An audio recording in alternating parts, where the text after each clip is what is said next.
Hi, and welcome to the very first Sword and Tea game review and discussion. Today we are discussing Rune by Gila RPGs. It's so pretty. Look how pretty it is. I am one of your hosts, Eva. I am joined by your other amazing host, Mare. It's Mare. Hi. Mare, why don't you go ahead, introduce yourself, tell people all about yourself, the tea you're drinking. All the fun stuff. All the fun stuff. Hello, I am Mare. I use they, she pronouns. I think sometimes it's they, them, and I hate feminine stuff. Got my they, them mug. You can find me on Twitter at Archmage of Dice. And today I am drinking Friday afternoon's tea called Wisdom. It's white tea with aloe vera, green tea, jasmine flowers, blue pea flowers, spearmint, and jasmine essence. And it's from the Retro Gaming Collection, specifically the Triforce. And my tea is blue.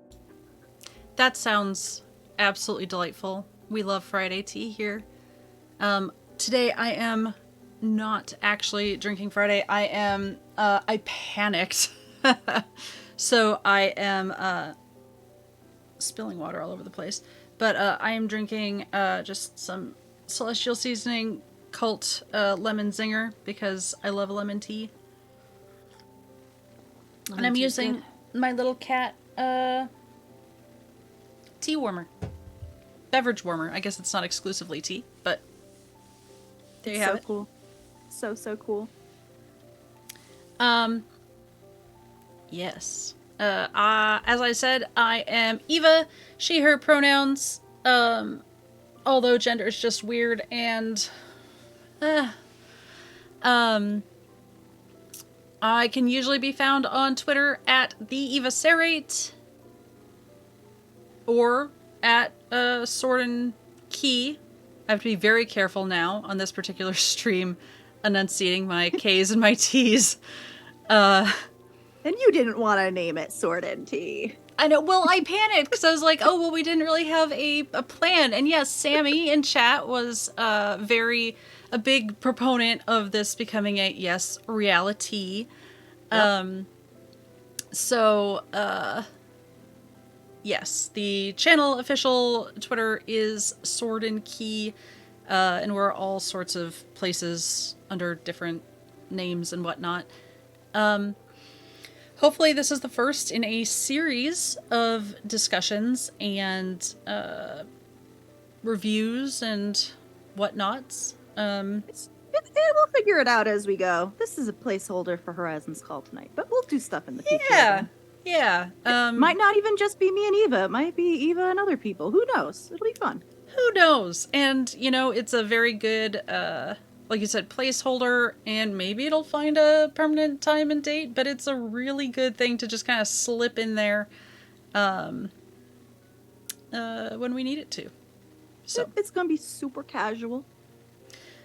Yes. Chill, dare I say cozy. Another tag I couldn't add to today's stream chat for some reason. My biggest regret is not having a kitten here with me, but she was in a mood and was not going to just sit on my lap like a very good tea drinking, game reviewing person might like. So she might spill the tea. She might spill the tea, and then I would have to let her out of the bag, and it's just a whole mess from there. And I would be in my Udi, but I am overheating with my hair down, so we're gonna have to postpone it tonight.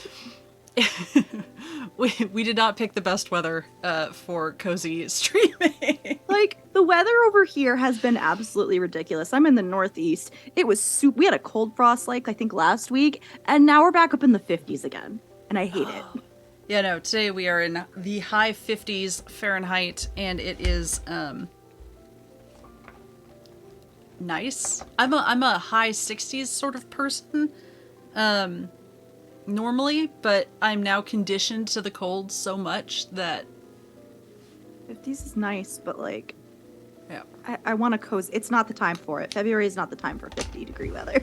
No, my plants are starting to come up, and I'm like, no, babies, this is not sweet pea season. It's lying to you. You're going to be very upset here very soon. Yes. Your poor plants. It's fine. I don't know what I'm doing with them anyway. Do we want to go around and kind of say what we like in our games, what we kind of look for? Well, We do you can wanna just keep introduce the talking full game plants, first? that's fine. Do you want to introduce the full game first, or do we want to talk about like what we're looking for in games first? We have like a short itinerary, but we don't need to like follow it to the T. That's true. I see what you did. Maybe let's introduce the game before we forget got and get jokes, sidetracked. folks. Yes. Would you like to? I even had a command for it. I've just put it in chat. I got you. Thank you.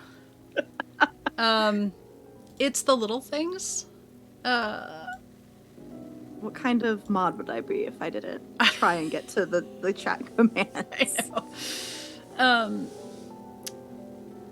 Yes, I have a short, basically what's on the tin description of the game. If you would like to go further into it, you absolutely may. Yeah, so today we are reviewing Rune, which is a solo TTRPG that is based on exploration and combat, meant to be done alone, hence solo TTRPGs. As Eva put in chat, it's kind of based on the Souls-like version, Souls-like genre of video games. So, you know, the Dark Souls trilogy, Bloodborne, Elden Ring, etc. I think that's mostly it. I don't actually play Souls games, though I really enjoy the vibe of them. Same, and I appreciate any game that's like, hey, you're going to die. It's okay. Yeah. This is the second game that has that premise that I've looked into and played, and I really enjoyed. I really enjoyed the other one, which is like why this one piqued my interest as well.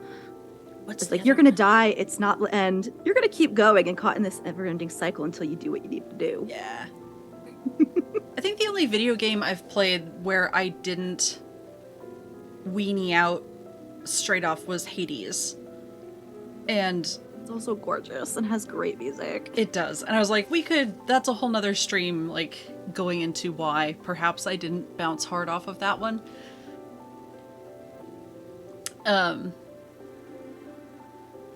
What was the other TTRPG? The other TTRPG that I have played that is based on the Souls games is Printweaver, actually. Oh, yeah. It directly pulled inspiration from those types of games, and that's the one I played first. And then this Kickstarter was last year, ? I don't remember exactly when it was. I actually do think they have another Kickstarter out right now for like, for cards to help you do more solo play. I'm gonna check the Twitter. I like that. But, that's what it's all about. We have actually played, so not Souls-like, but we have played another game by Spencer Campbell, Gila RPGs, on the channel, which was Nova, which was we were mechs, and it was great. I remember that. Yeah. Absolutely delightful. That was not a solo game. That was a full-on TTRPG. Full-on TTRPG. Very cool setting. Did he run it? Or was that someone else? I want to say yes. I don't remember. That was a lurk day for me. He ran it or he played in it with us. I'm pretty sure he ran it. Okay. Yeah. Okay, thank you, Mitch. Yes, he ran it. So I'm excited to see what came out of their brain on this one, because I read some of it. I didn't read the whole thing, but...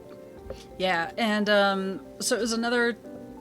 I don't want to say team up, but art adds a whole bunch to... I'm getting credits out of the way, but I realize I'm also, like, getting into the book. But Eddie York did the gorgeous gorgeous cover in the bottom left-hand corner of the screen, and I believe still in your hand, Mare.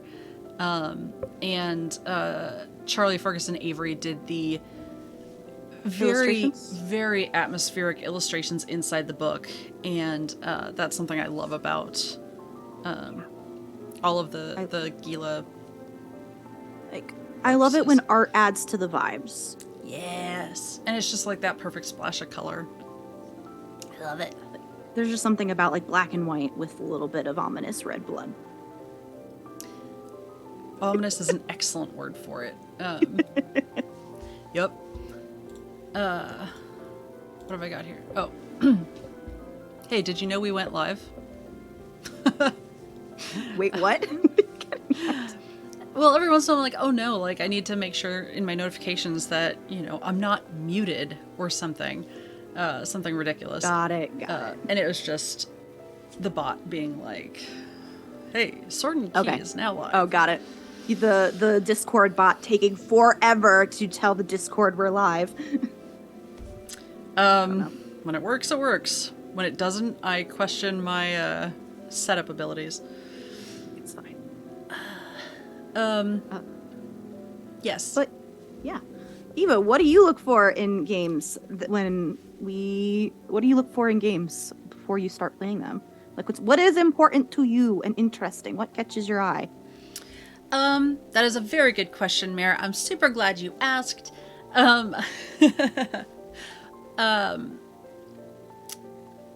Honestly, okay, cover art is like a cheap answer, but honestly, if the cover art is really good, I look further.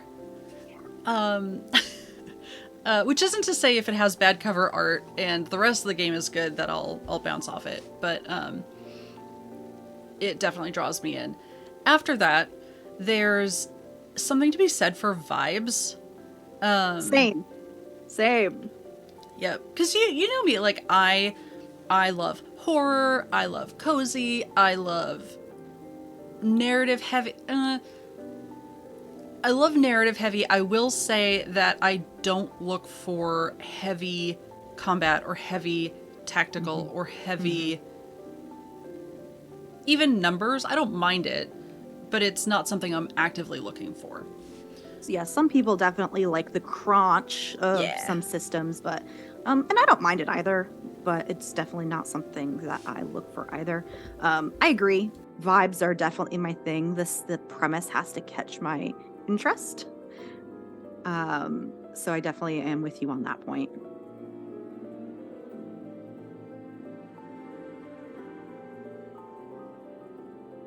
Anything else? Yeah, I was muted, and then I was like, I can't get back to my my thing.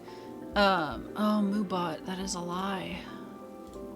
Everybody, please ignore Moobot. We are not raising money for Project Hope. Oh, which I will fix. Yes. But what we are doing today is we are supporting fellow Horizons Call. Did I mute myself? I did not mute myself.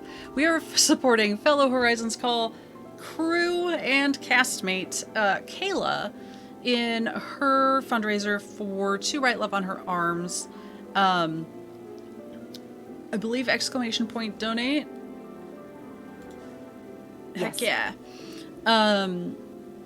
She's got a lot of really good support and a lot of things. I mean, To Write Love on Her Arms is a very good cause and campaign, and I did not do an ! Charity command, which I should have done. It's okay.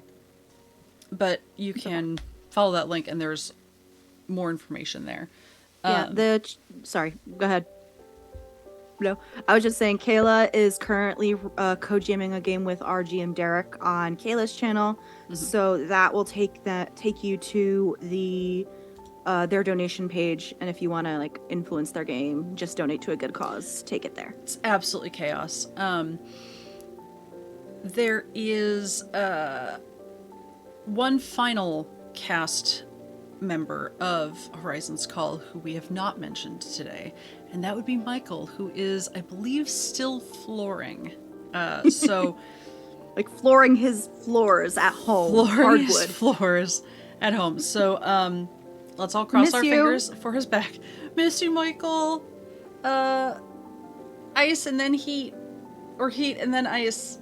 Sleep tomorrow. Don't go to the gym. Just sleep. Yes. Excuse me.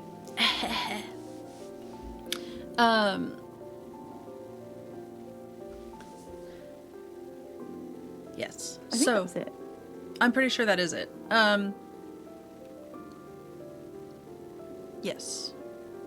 Mary, was there anything else?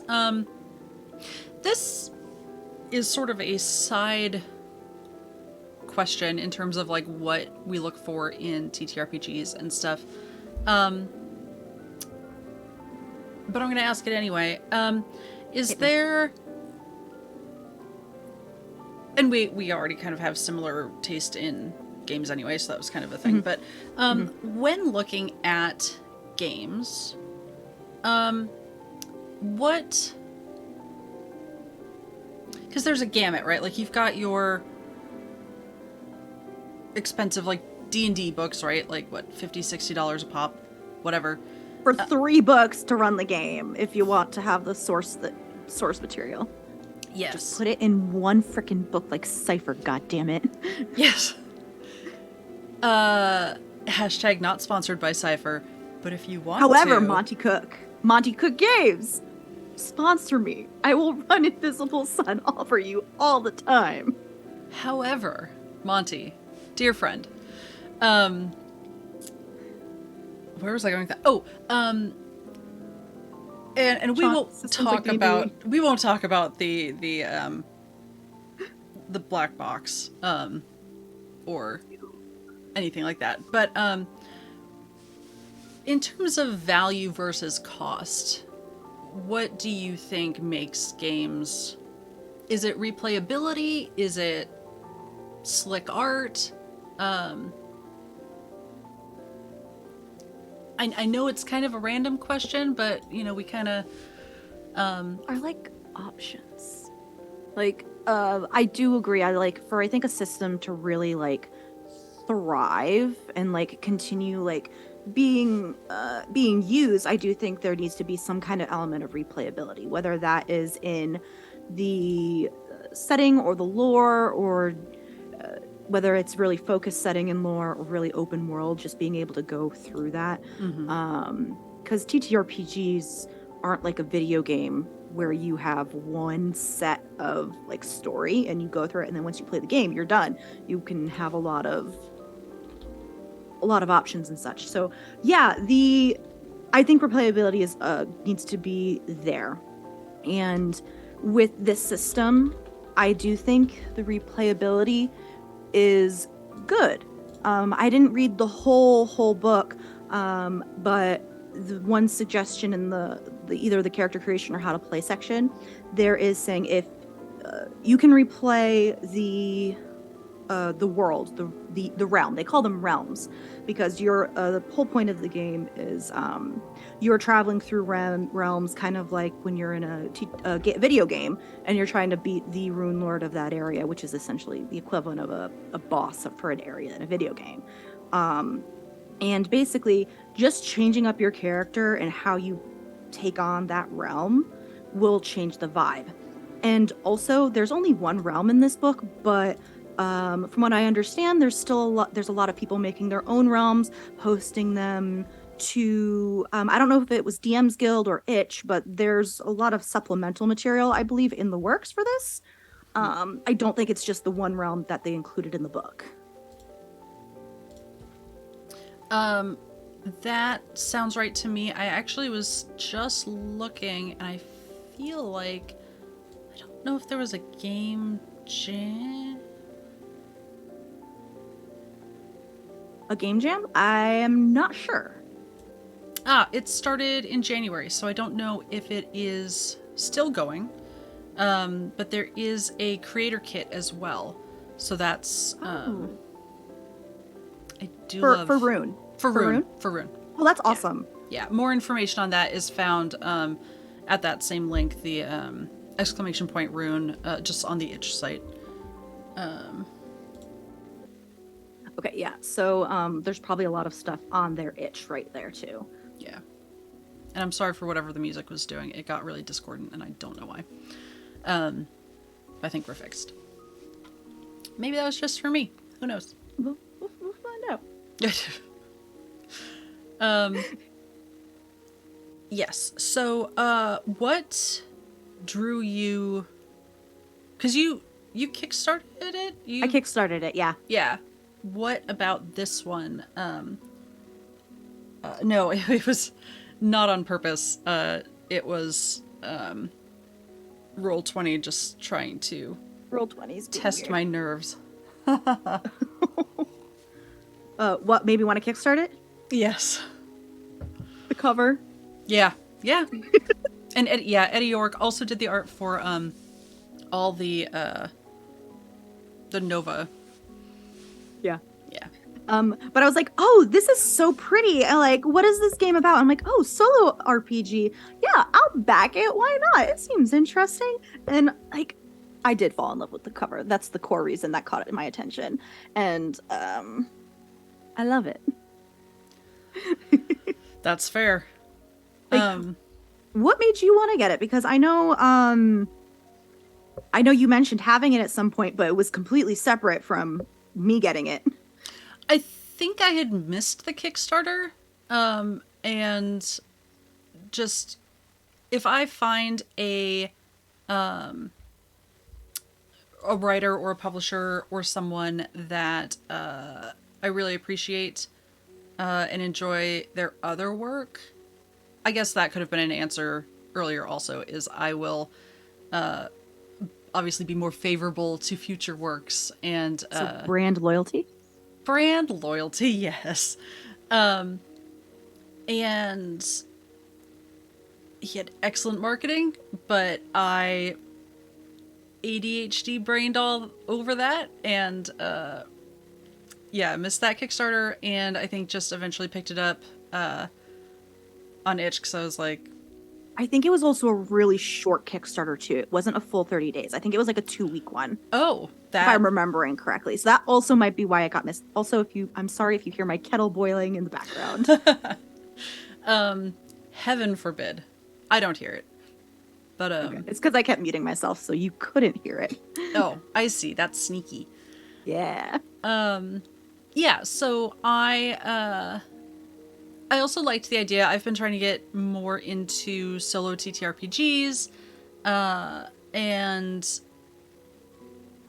there's so much variety in that I really liked. You know, there's the self-reflective solo games. There's the tarot-based games. There's the exploration, no combat. And this kind of, when I opened it, I was shocked at how much was actually inside it because I was not expecting 100 pages. Yeah, this is like, is it 100 pages? It's 100 it's like in the single for in the like PDF. 90. Yeah. This is about 90 pages worth. It's really small, but there's a lot. And honestly, when I picked it up and started reading it, there was a lot more mechanics than I thought there was going to be as well. Because a lot of the solo TTRPGs that I see around are like card based, you know. But this is like kind of like you gotta. I feel like you gotta like think about your actions, and we can talk about that a bit more when we go on to like how you play. Friday asks, tarot-based games are so exciting to them right now, but have yet to try one. Any recommendations for a starting game? I haven't played any tarot. I actually haven't played any solo games yet, so I don't know if you have any suggestions, but I know there's a lot out there by a lot of indie designers. Yes, I have one that I want to recommend, but I also have been confusing the name a lot lately, so I'm going to double check it really quick. I think it's actually being crowdfunded right now. It's that Cassie Mothwin one. The I don't want to mess up the name, so one brief moment. Yeah, no, that's okay. Friday, while Eva goes and double checks that for you, I'm gonna go about the setting if that's okay. So basically, the setting and lore in the book is actually very light. It has there's a short like history on like what the game is about and how things came to be present day for when you start playing the game, and there's like a little bits of tidbits on the areas that you would be visiting when you're doing the exploration part. But the high level lore of this game, let me get to the page. Where is it? Basically, there was a world called Oberon, and there were it was an incredibly vast world, and people were trying to learn about the history before and so on and so forth. But at some point, they arrived. Them are not specified. It's just capital T, them. But they arrived and they were tinkering, experimenting with magic, and so on and so forth. But then a ritual was cast upon the world that gave people power, but no one knows who cast that magic. It was just not by them. And they did not like that.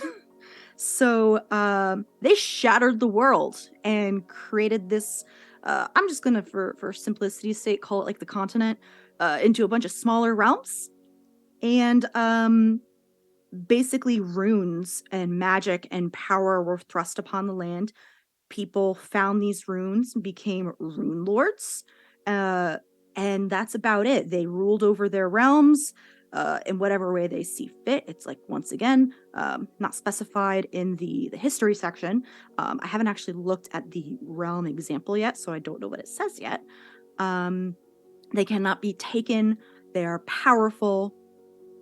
And no one could beat them until the Engraved emerged, which is the player character class.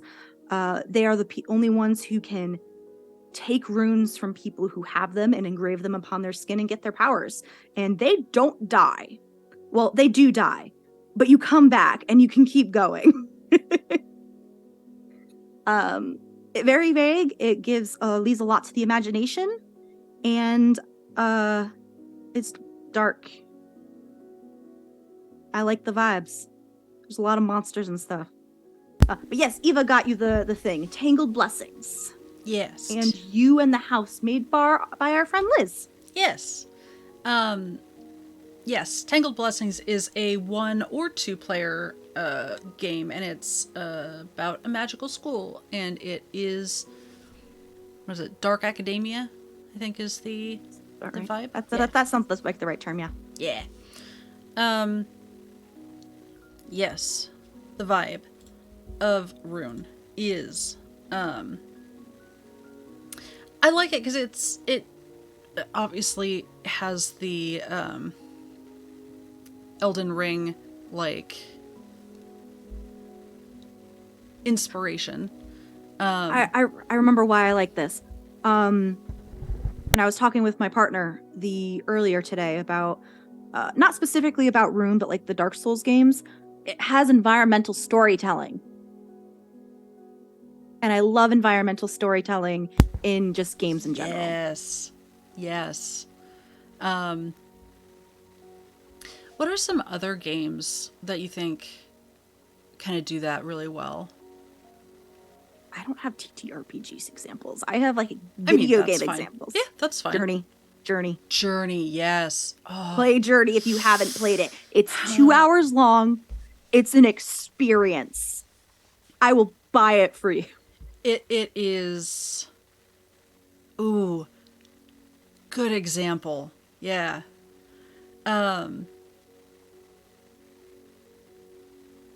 Yeah, what a beautiful game. Music too. Oh, it holds up after all these years too. Yeah. Okay, yeah. Fair Sammy, enough. It's called Journey. It's a video game.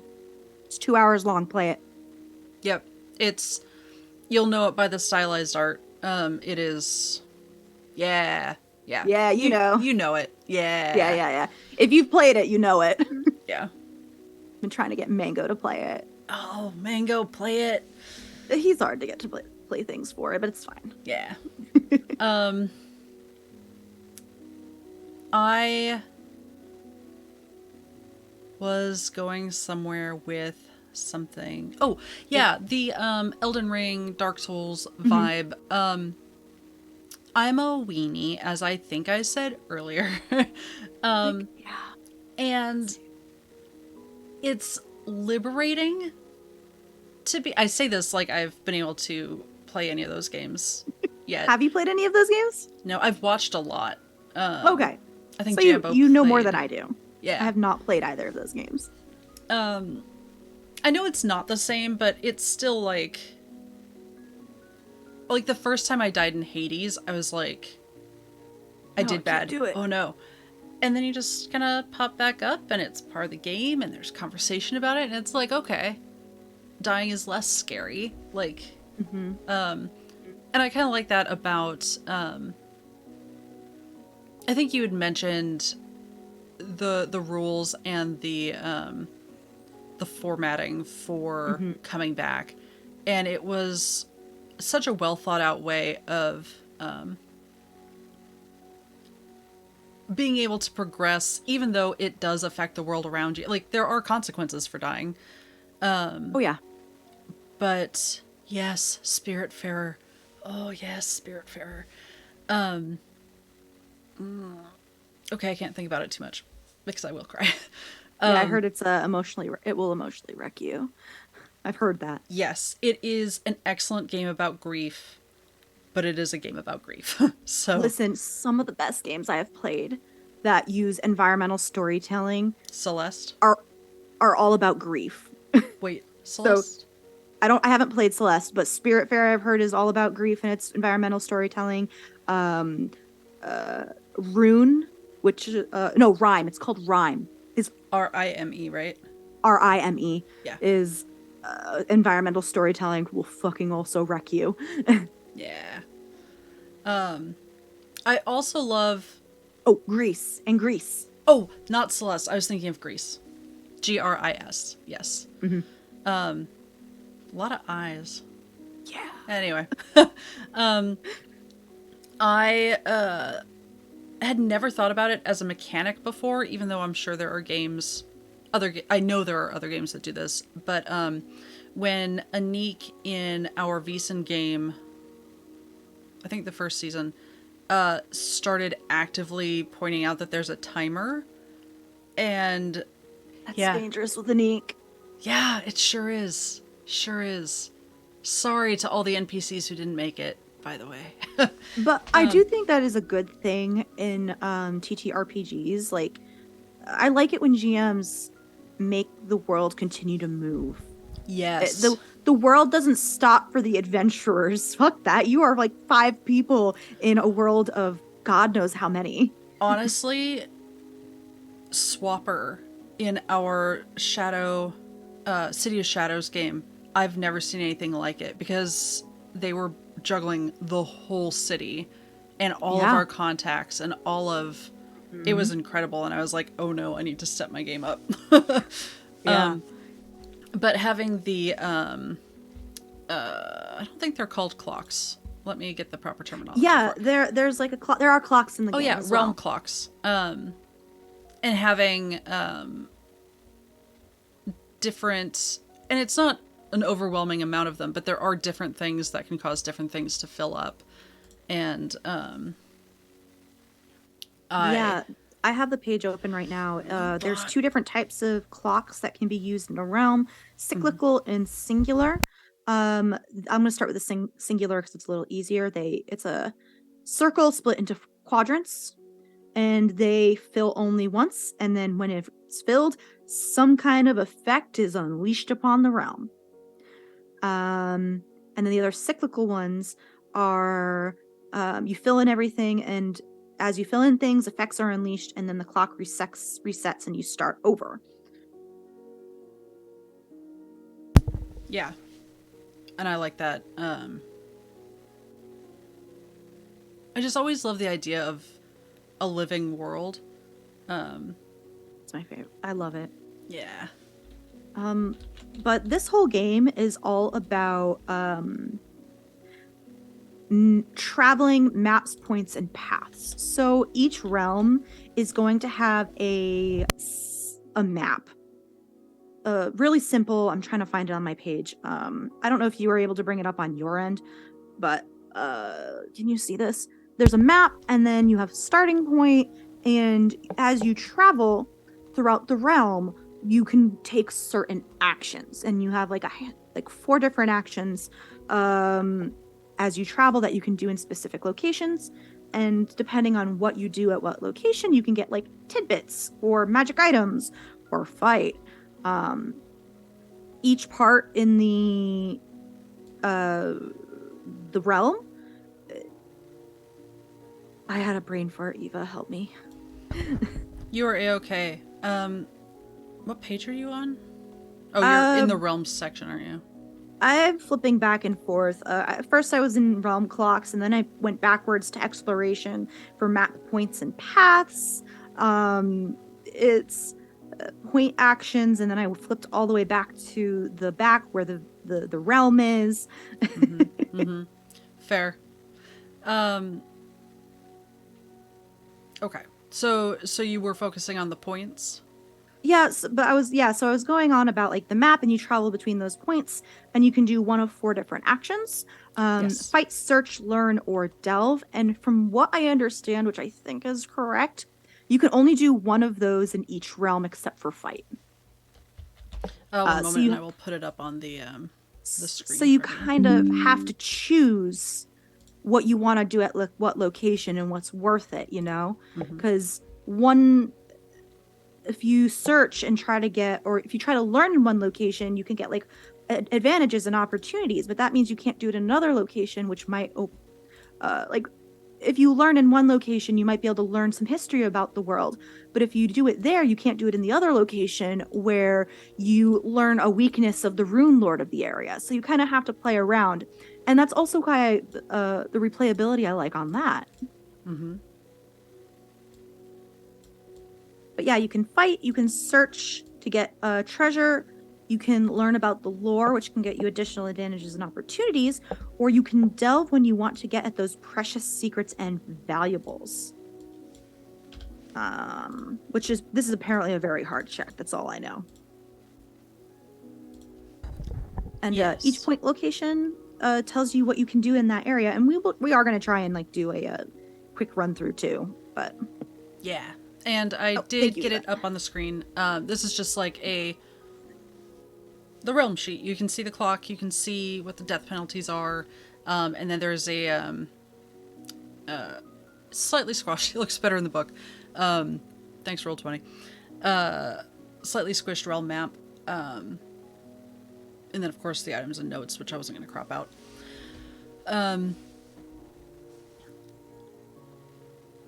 So... yeah, you get different opportunities, and like we had been talking about earlier for replayability, there's different things you can do, different build your character different ways with different weapons and starting runes, or what you decided to do at different like locations and so on and so forth. What gear you what gear you find, what gear you take, yeah. And you are... do we want to kind of go over the history of the realm real quick? This specific realm? I said realm, I meant world, Oberon. I kind of did while you were looking for the tarot games. Perfect. Excellent. Love that. But if you want to, but if you have anything you want to add to it, please be my guest. I kind of nervously word vomited through it. Nope, that's good.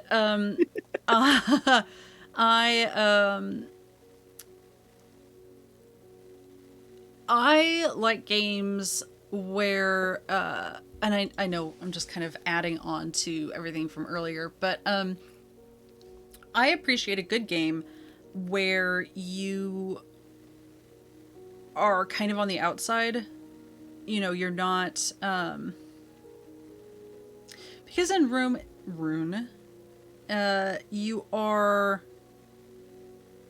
you're not, what are they called? You're one of What are the you trying to get at? engraved, right? The Yeah, we play as the engraved. yeah. Yeah. So Cursed wanderers who have no realm to call their home.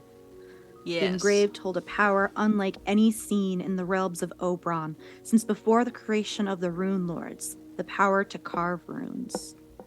Engraved are deathless. No matter how many times they are struck down, they seem to rise back up, drawn to the beacon light of their sigils. Die, rise, it is your fate. I also, just like, for more of a long-term game as well, maybe not this game because it's a solo game, but if you wanted to do like something similar in a collaborative game like Printweaver, the fucking effects on dying consistently on your mental state and psyche is such a juicy thing to explore in TTRPGs. Oh, yeah. Well, yeah, and I imagine it, you know, we just did Paranoia, which I didn't play, but the Right. You premise, die a lot. Yeah, the premise is you're clones, and just you can work that a number of ways, but basically your consciousness is just then downloaded into the new clone and whatever. But especially being somewhat magical in nature, where you have all of you're basically just a person who is surviving extreme death. In a cruel world. Death is sort of binary, but like, you know, whether you're slashed down, immolated, in so many directions. You can welcome it just not even caring, or you get like it's super apprehensive about it.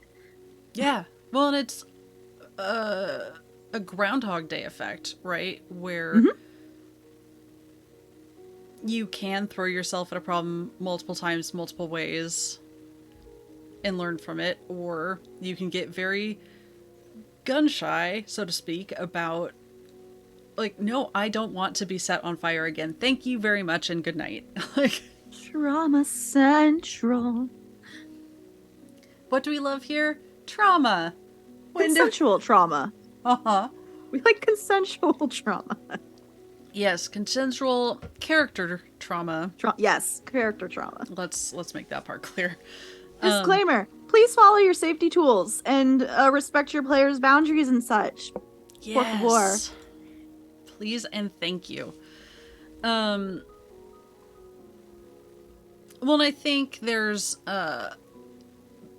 back to this particular trauma. There's a lot of, and I am glad that they have a.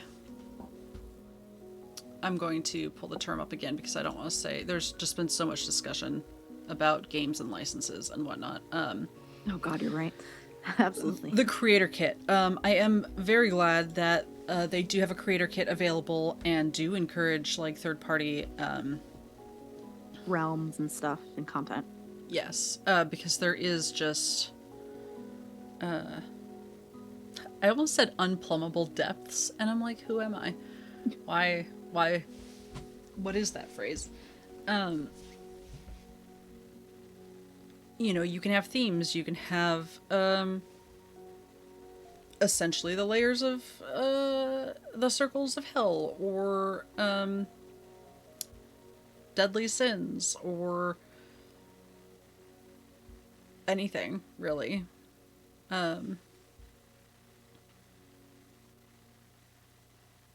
Yeah. Just kind of flipping through the book. Yeah, there's a lot, and especially there's with a lot. Those illustrations.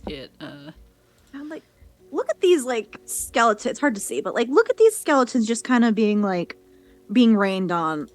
Yeah, you know that's not a good rain. It's probably like acid rain or something. I'm gonna switch back to this. Good. Yeah, do it up. Yes, and I am going to just put the rule book as a different layer for different. We're not going to go page by page through the rule book, and I think maybe Not today, but I feel like we should probably do a giveaway for one at some point. Eva, I'm sorry to ask this, but are our teacups animated on screen? They are. Wait, are they not? Yeah. No, I didn't know they They're were sparkling. animated when you were asking me which one I wanted. Oh yeah. They all have, every single one I sent you had Steam, except the Pokemon ones were a little harder to see. I love it. Yeah. It just seemed like we should do something. They're cute. I'm glad you like it. Oops. I do. Okay. Do we want to talk about more about like the vibe, the game itself, anything else before we move into like the playing portion? The actual meat Well, and bones. we have to actually build our character first. Yes. What about I feel like we kind of went through vibes pretty Thoroughly. pretty thoroughly, yeah. Yeah. Unless there was anything you Nope. Yeah. Sorry, I'm just trying to get the Do we maybe want to like make our character and then take a break and then come back? That sounds perfect. And I'm going back to the VTT just because this is one of my favorite pieces of art in the book. It's the little red Ooh. person creature on the tree, and it's just a splash page. But I love it. It's so good. It I is love so them. good. Yeah. Where the frick is the playing Rune? Okay. Playing the game. No. Getting started. Okay, I found the getting started. Yes, which is like way Page 68 of the book. so close. I know, right? 68. Okay, there is a character sheet, is there not? Is that what I have don't know. up? Is there a character sheet? I have items and notes. We don't need to. We don't need to use the character sheet. I just have a Word doc open right now. Yeah, I was gonna put something up in Roll20, but there's not really a yeah. That's fine. I will also make notes loudly and with great rustling. Okay. Okay. Every engraved has the same starting stats. Mm-hmm. Let me go down to my thing. We have 10 health, 2 stamina, 0 lore because we don't know shit about this realm. We got nothing. Nope. And the lore resets when we go to a new realm because it's a new place. Which makes sense. We start with 2 starting weapons, 2 weapons, 1 piece of starting gear, and a starting rune that sparked our undying existence. Starts on page 70. Yeah, I have starting gear, I think, yes. Starting equipment pulled up on the screen. Okay. So I don't know if you want to go with that first, or the spark. Let's start with gear, weapons and gear, and then we can do the rune. Because there's only like a handful of options. There's not too many. It's short and Which sweet. is very nice. I feel like it could get very overwhelming very fast otherwise. Yeah. And just in general, like learning a new TTRPG takes a lot. Because especially if it's different than what you've run before. Yes. Yeah. Like I commend Sorting Key for running as many new games as they do. We love it up until the morning of when we go, wait, did you read the rules? And it's usually a Nikanai, and the answer is usually no, but we're going to wing it and have fun. I don't know why my voice keeps, like, breaking, but it's fine. It's fine. But our starting weapon options are longsword, shield, axe, erupting flame, which is a spell, and Which a I love the sling. sound of. Yes. So what do you want to do? I mean, I love a magic user. Okay. And what could possibly go wrong with erupting flame? Nothing. No. Do you want to read what happens if you roll a 6, though? I mean, it's fine. So, erupting flame is a weapon and a spell, as we just said. On a 4, you deal 2 harm to all same and adjacent squares, because you work on like a bit of a grid. A 5, you deal 2 harm to all in your row or column, which could be quite good. Roll 6, and you deal 5 harm to same or adjacent enemy, and you take 2 harm. The fires that burned Osul Alora to the ground sit warmly in your hand, which is just flavor text on the card. Yes, but I quite like that. I always like flavor text, actually. Oh, okay. I'm just gonna keep going back to what I like about games. So this game, the layout is really nice, and I think that's part of. So because it's in that like trade paperback size instead of it's formatted page by page instead of like the spreads, and there's not a lot of clutter. Like it's a lot more. I'm gonna scroll back up just a little bit so people can see. It's just blocks of text, a little bit of art. It's clean. Oh yeah, it's very clean. And I very much love games or books that have like little call outs or little what do you call that, the like tables or insets, I guess.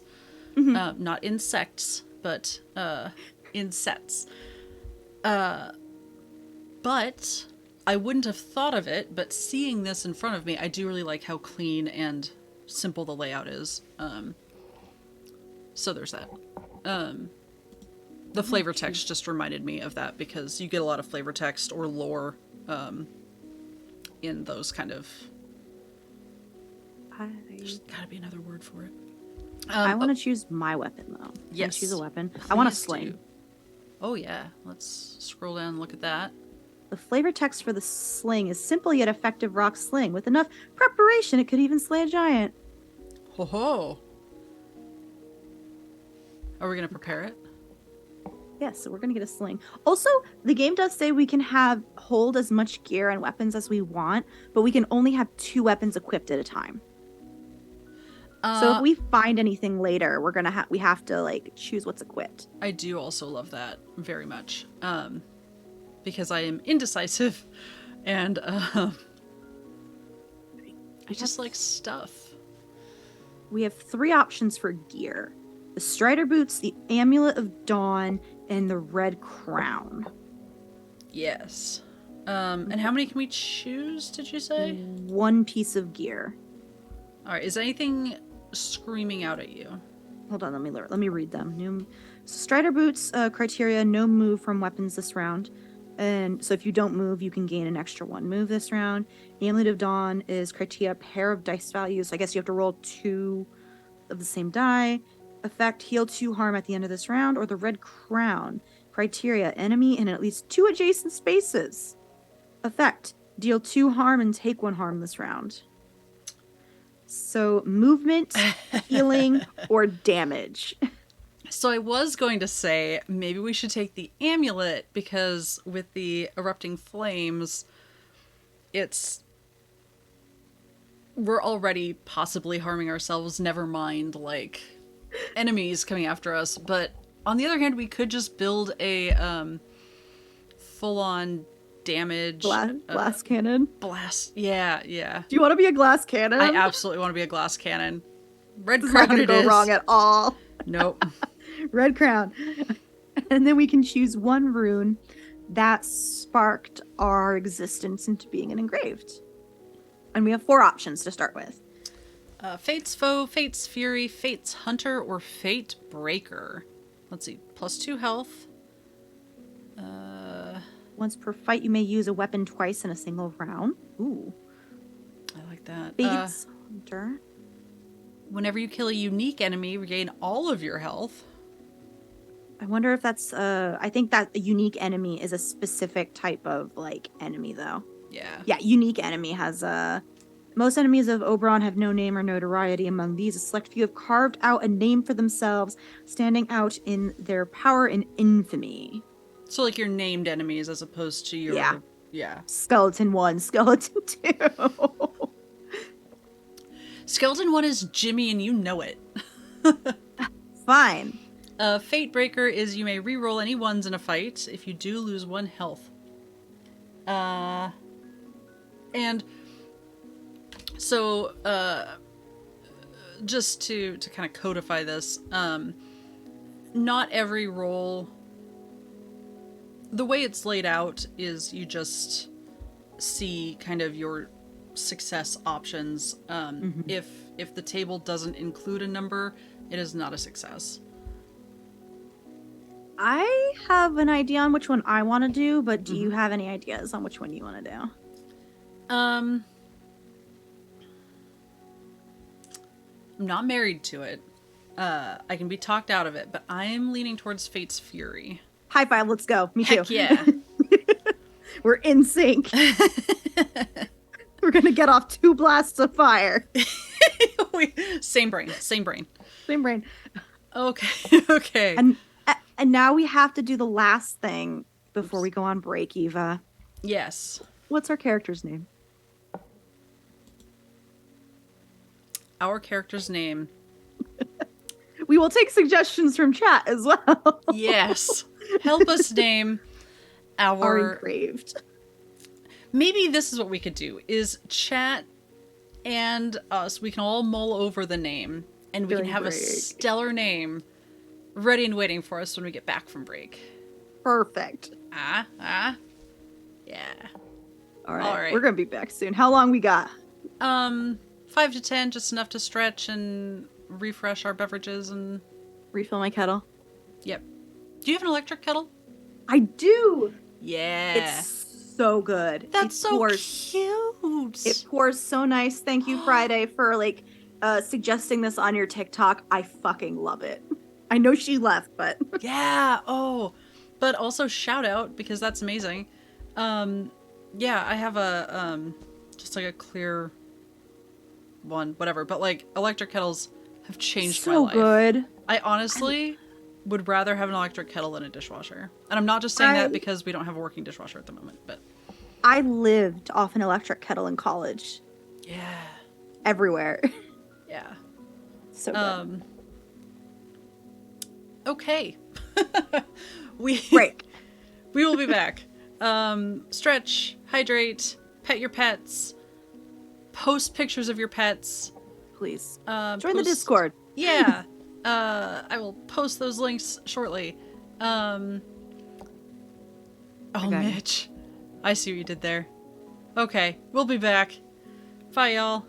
Bye.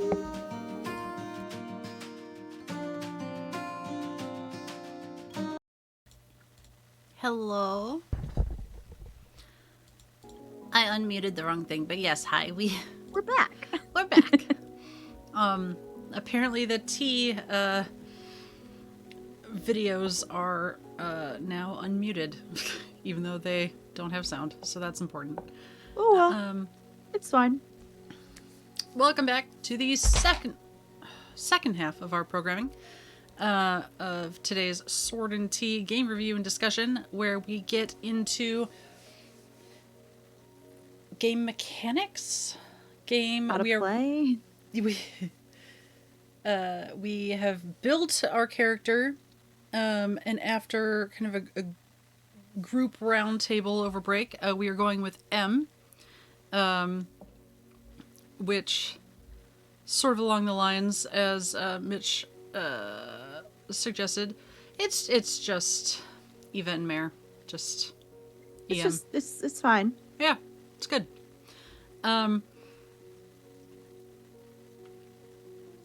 Sorry, I'm looking for specifics. I'm looking for something specific because it's definitely going to come up No, you're good.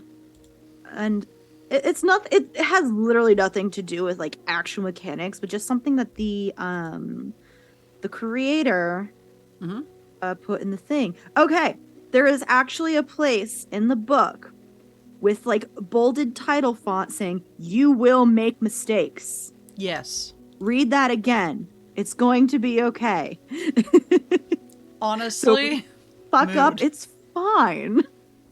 That's a life lesson right there, honestly. So we're gonna play whatever's fun for us. We'll try to showcase the game the way it's supposed to be played, but no promises. Yeah, it's a showcase of a solo TTRPG with two brains at the helm of One and a half. I don't got a full brain today. Okay, so one full brain Okay, one between full two brain people. between the two of us. It's better. We'll get through this. The important part is we're having fun. We are sharing a delightful game, and yeah, it's meant to yeah. You're gonna make mistakes, right?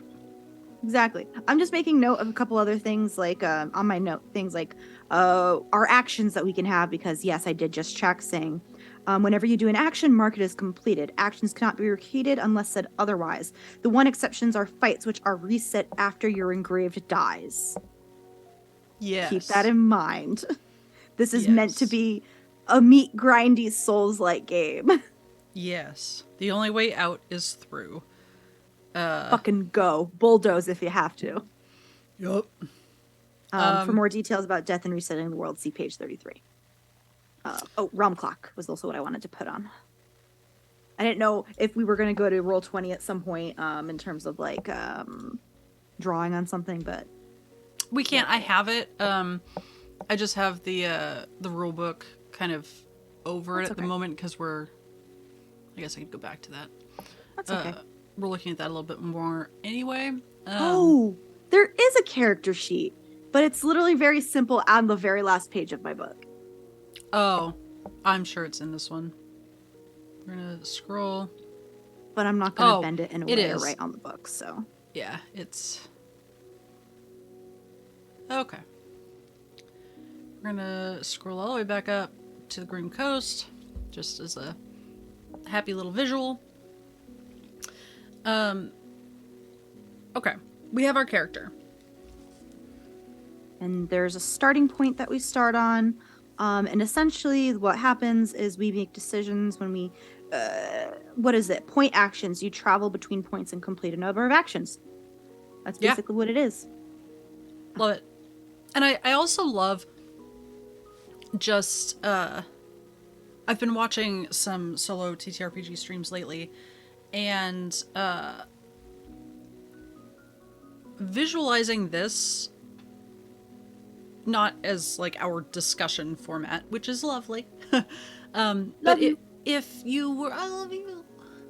But if one were to stream this just themselves playing this game, I think you could do a lot of interesting things visually with like the realm clocks and the death counter, and you know, there's a lot of visual that you can still have to make it dynamic. Not that anyone needs to, but this is a game for the player, the single player. Yep, absolutely. Yeah, and certainly like if you're just playing on your couch, not streamed, in your comfy socks, in your Udi, and a cat in your lap, also very good and very accessible. Fun fact fun fact for everybody in the audience. Eva and I were potentially talking about doing a 2-player game today instead of, but we decided to do a casual game review. One of the games that I was looking at, which wouldn't have been applicable for us, is Hi Ida. Bye Ida. I found was as part of like a bundle, a game that a 2-player game you play with someone else while sitting on your couch. I love that there's a subset of games that are very much to be played in a physical space. Yes. And that's part of why I love indies is there's something for everyone, and there's... Indies are underappreciated by like a massive amount of TTRPG players. Yeah. It sucks. That's part of why we like to highlight them.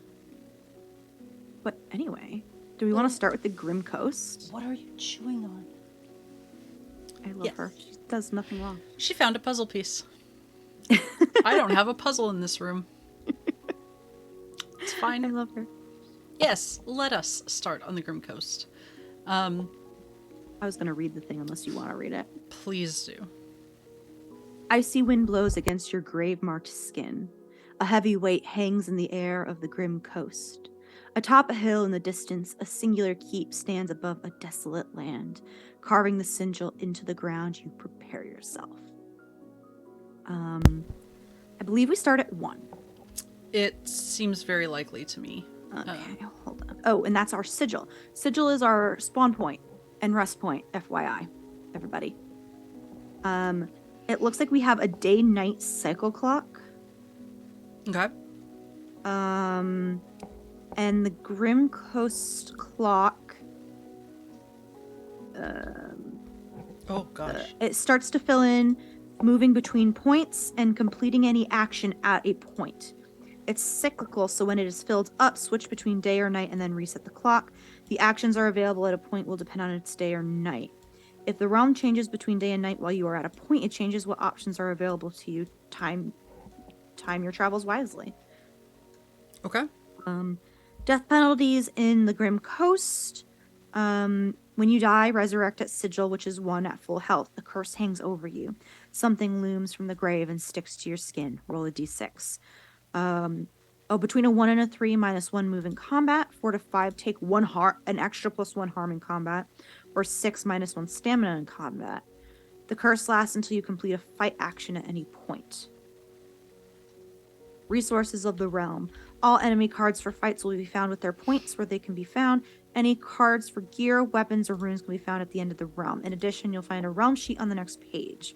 When you're ready to begin your journey of the Grim Coast, go to page 78 and awaken at the Sigil. All right. I'm ready for you. And I have the realm sheet up in Roll20 just for we can switch back and forth. Yeah, I think that would be best if we have it in Roll20 and keep track there if that's okay. Yeah. Just for our reference. All right. That's M centered. awakens in Sigil. A sigil carved in the very soul of this realm, connecting you with it. This is a place of rest, recovery, and rebirth. So during the day and night, we can rest here to recover all our health. Unmark all fights in the realm. So when we rest, fights begin again. Mm-hmm. There's no limit to the times you can rest. Travel from Sigil. A quiet village along the coast, eerily still, sits at 2. An ominous forest looms to the north at 3. Where do we want to go? 2 or 3? I mean... We want to deal with people. That's the question. I mean, it's eerily still, so I'm thinking, at best, abandoned village, right? Maybe At there's worst, cool ghosts? Yeah, well, okay. So, potato. Sounds like we're heading to the woods. Okay. We'll go to 3. Mm-hmm. Which you're skipping the village. The gnarled tree. Among a grove of... can you fill... we got to fill in our cycle. Yes. I'm going to freehand this so nobody judge me. It's the first... The first quadrant, I think. Yeah. Okay. Don't watch me. Okay, I won't watch you. Pressure. All right, so it's still during the daytime. Mm-hmm. Among a grove of vibrant life, a lone tree sits, twisted, writhing, alive and dead. So during the day, we can fight, search, or search again. But we would need a second set of... in order to do the second search, we need a lore of +1. So what do we want to do? Yeah, which we don't have. Why don't we search? Okay. We can do one search, right? We can do one search.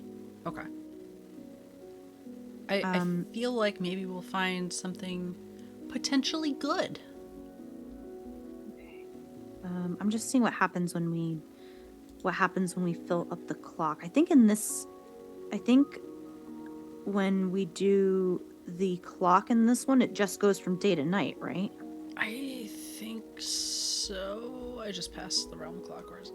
Yeah, so the Grim Coast clock just goes from day to night. Nothing else happens on this one. And depending on what time of day it is, will depend on what we do at each thing. Or what is available to do at each thing. Yes, which is why we have the 2 searches or a fight, because we're here in the day.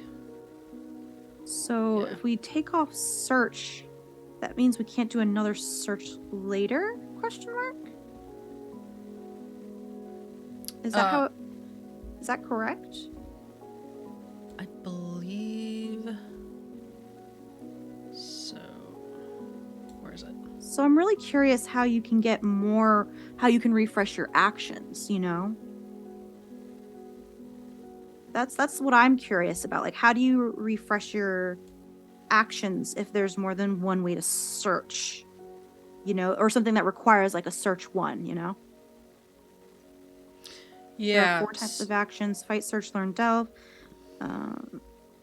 Whenever you do an action, mark it as completed. Actions cannot be repeated unless said otherwise. One exceptions are fights. For more details about death and resetting the world, see page 33.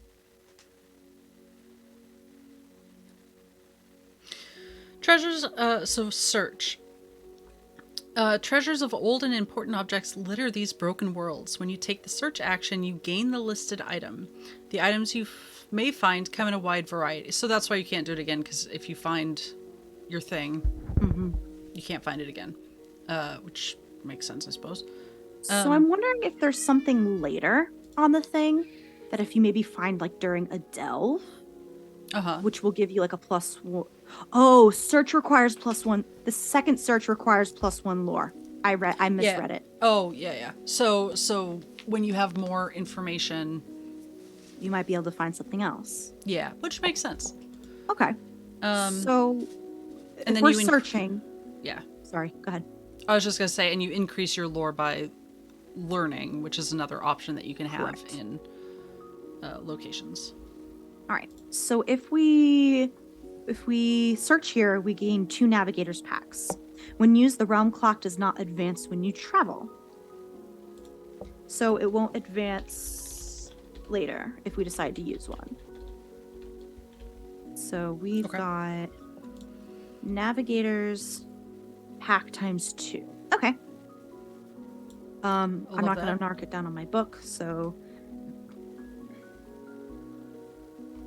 can we do more than one thing at a spot? I thought an action, because that'll bring it to night, right? Because no, you fill the clock and then it switches to. Oh, we did finish search action, so we do fill in another part of the clock. Yes, which I will do right now.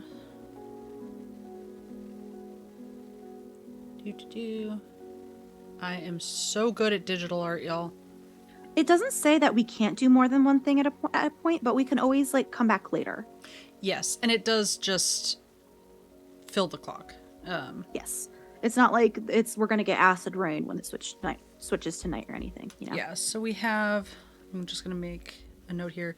At number 3, we searched, and we got the navigators pack. But we have to actively use it. So unless we want to use it now, if we move on, we will advance the clock. I don't mind advancing the clock right now. And I am going to mark a little X saying that we're in daytime right now. Okay, cool. But yeah, I don't mind advancing the clock. Perfect. So I want to see what the options are at night and stuff, so. So ahead of us, looking forward, is a quiet village off to the east, eerily still, or we could go back to Sigil and rest. There's no point in resting. We didn't fight anything. We're not hurt. So I say we go down to the quiet village. I agree. Although I feel like this was fruitful and a good idea. All right, so we advance the clock to 3/4 full. Yep. So during the day, the village of Tiresh, clearly abandoned, though there are some signs of recent visitors. The place is quiet as a grave. During the day, we can learn or search, or we can just keep going. Mm-hmm. I'm going to make a little star of where we currently are. Okay. It's not a big deal, but we have the tools, so as well. Or we can move on and see what else is there, and we can keep like looking around. We don't have to use all of our actions so early on. That's true. Although we would increase our lore score if we sat around and learned a little bit.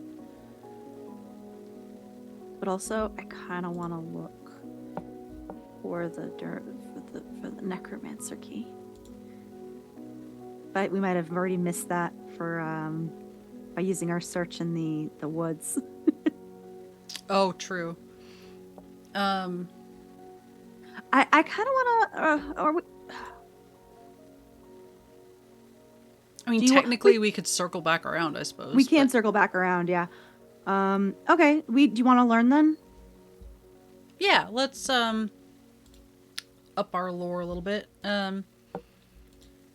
Learn. Increase lore by +1. No remains to be found anywhere. The valuables of every home still in place, waiting for their owner's return. Drag marks lead to a locked cellar door.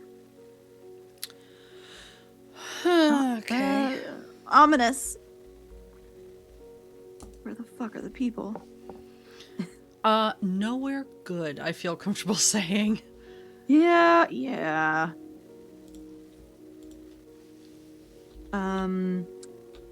Traveling from the village of Tiresh.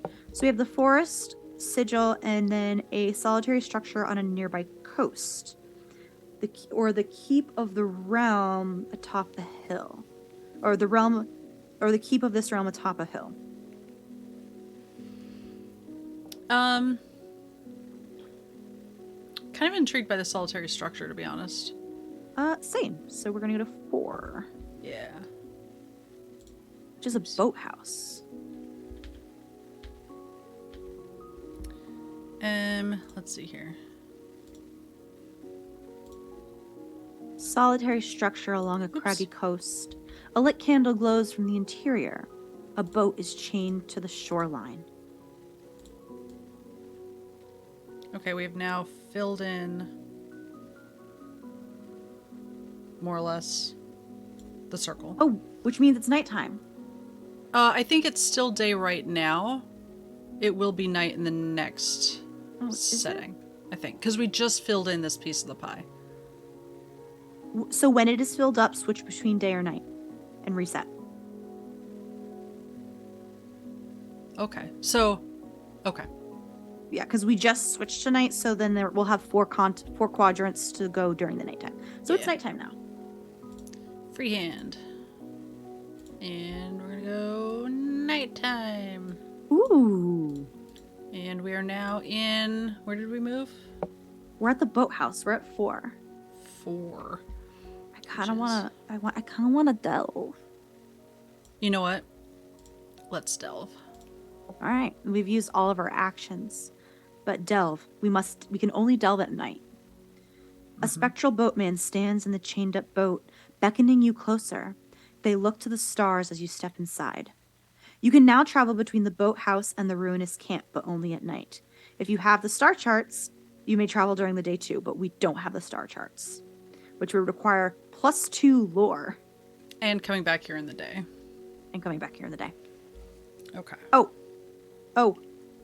We have to increase the thing by 2 more because we didn't fill in the chart when we did learn.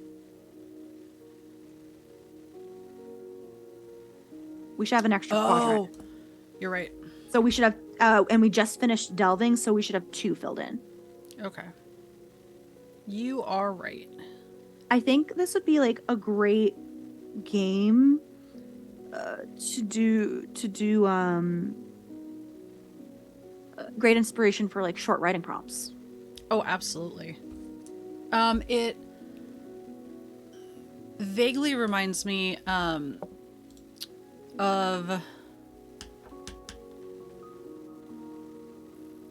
what was Liz got me a book called I'm gonna find it. This is how it goes. But it's very much a the rules for I'm gonna find it. But it's a book about a group of people who find a ghost road and kind of end up in this other world that is very off and dreamy in a wrong sort of way. And you know, with the rules, like you're not supposed to leave the road. Creepy. Yeah, but it's kind of that like quasi annihilation.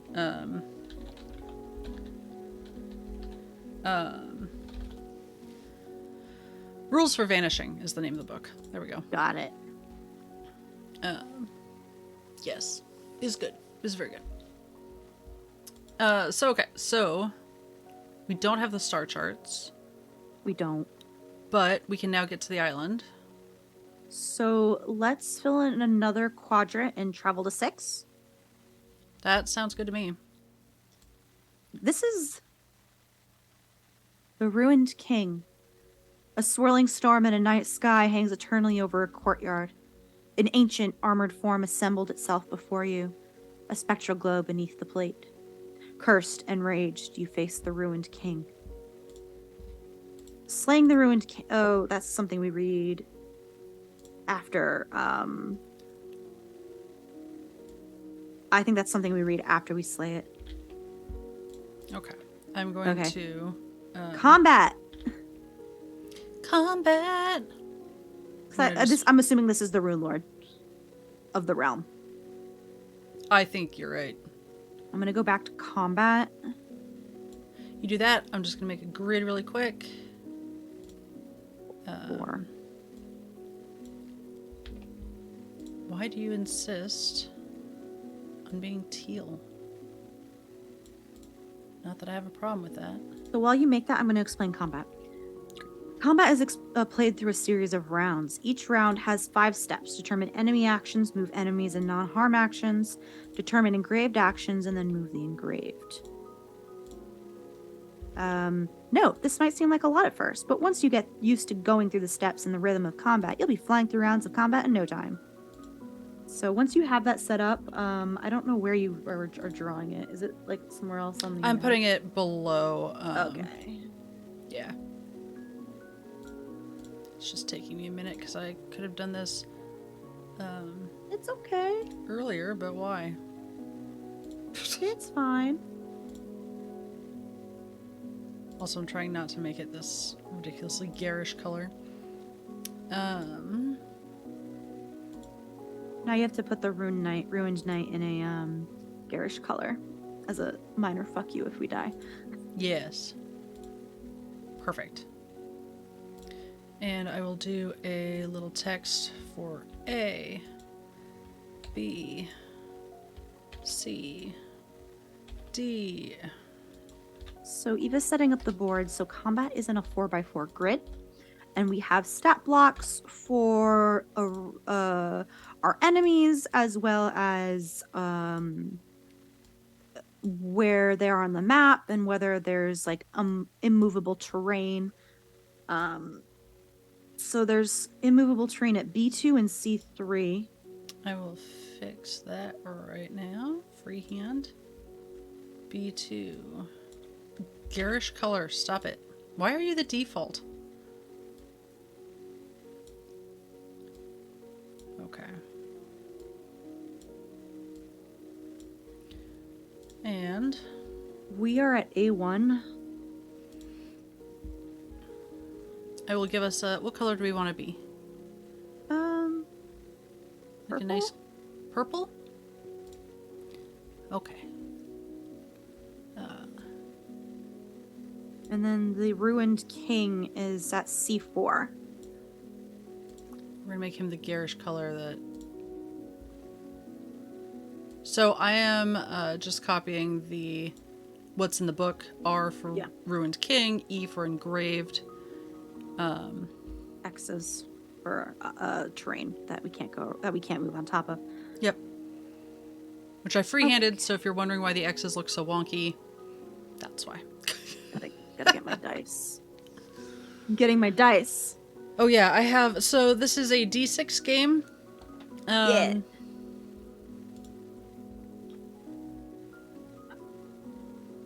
Step 1. Determine enemy actions. During this turn, roll a d6 for each enemy in the fight and compare the results to their action sets and take their related action. Every enemy has a character card that includes action sets to roll on the determined enemy. Behavior action sets tell you the various actions, blah, blah, blah, blah, blah. So step 1 is determine enemy actions, which is... I just flipped over to the enemy sheet so people can kind of see what that looks like. Okay, so I rolled a 3. Okay.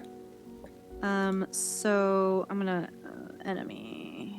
That looks like just move 1 at the moment because there's not anything adjacent or in the same square. Harm 2 and then block 1. So I believe they move in a specific... Okay, so determine the enemy actions. And then step 2 is move enemies and non-harm actions. If enemy has a move as one of their actions this round, move them a number of spaces equal to that action. You decide which order the enemies move. When moving enemies, you must keep in mind 2 rules. Enemies always move orthogonically on the grid. This means they move up, down, left, or right, but not diagonally. Enemies will always try to move to the closest possible space in their range. For example, if an enemy's range is same and adjacent, that enemy will always try to move into the same space as the engraved if possible, even if it is already adjacent. If they are already at their closest range and have a move action, they do not move. So it has to go to B4, right? That's what it sounds like, yes. Okay.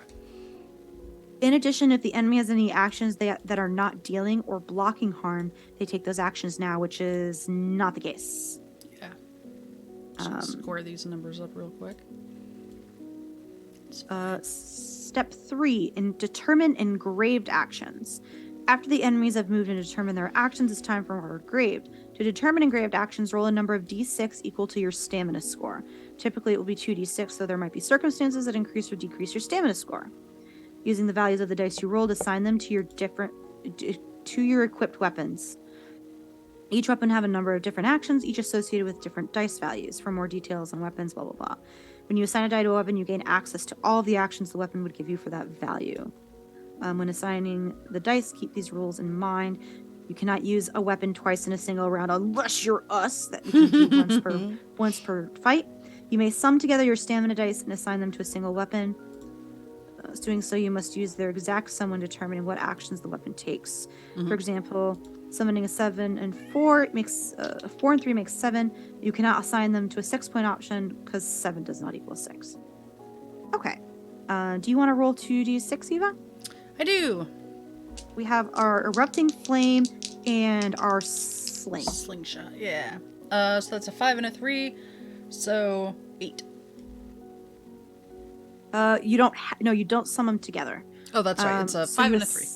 So you assign a 5 and assign a 3 to each of our weapons. But I don't think we can do anything because he's not in range. No, and permanent obstacles, you can't go through them, right? Yeah, I don't think so. Because we could do 2 harm to everything in our row or column if we moved, but moving is not in the order yet, unfortunately. No. So it doesn't matter. And the sling wouldn't be helpful either. Range or distance on the grid is tracked by the number of spaces away something is. Range of weapons or enemy actions tell you specifically how far away the target must be the actions. It does not sound like diagonal spaces is a thing in this game, unfortunately. No, well, and it still wouldn't help us. Yeah. Okay. So I don't think we can do anything. I think Determining, you are correct. because we're just not close enough yet. Yeah. Determining your hazards. Determining your actions is the puzzle-solving aspect of combat. You know that the enemies are going to do, and you have begun to move. How can you best assign your dice to react to what they're doing? This is the question you'll find out in an answer to each round. You may find blah blah blah. You may find that sometimes your stamina dice cannot be assigned to a weapon. When these situations arise, you must make do with what you have for this round and hope for a better outcome during the next. So step 4 is move engraved. If your weapons have given you the opportunity to move, you may do so. You don't have to move, nor do you have to use all of your movement. For example, if your weapons have granted you the move to this round, you may move spaces one and all. Are we allowed to move? I don't think any of our weapons. I just moved away from them. Oh my god, we don't have anything that allows us to move. We sure don't. Nope, we sure don't. That is so funny. We should have gotten the Strider boots. We sure should have. Oh, that is so very we're like awkward. We're hunkered down, just waiting for the motherfucker to come to us. Look, if there's one thing we can say, it's that we did not min-max this character. This is funny. Look, you might not like it. This is what peak performance looks like. We are peak performance. Okay. Next thing. So we can't move. No, we sure can't. Look at us, Mr. Campbell. We're doing great. Deal harm and complete other actions. Well, but wait, because there's... What? Sorry. Because you're able to flee... But we're not fleeing. We're fighting. No, we're not. But I'm like, does that count as movement? And it appears to not. So that's cool.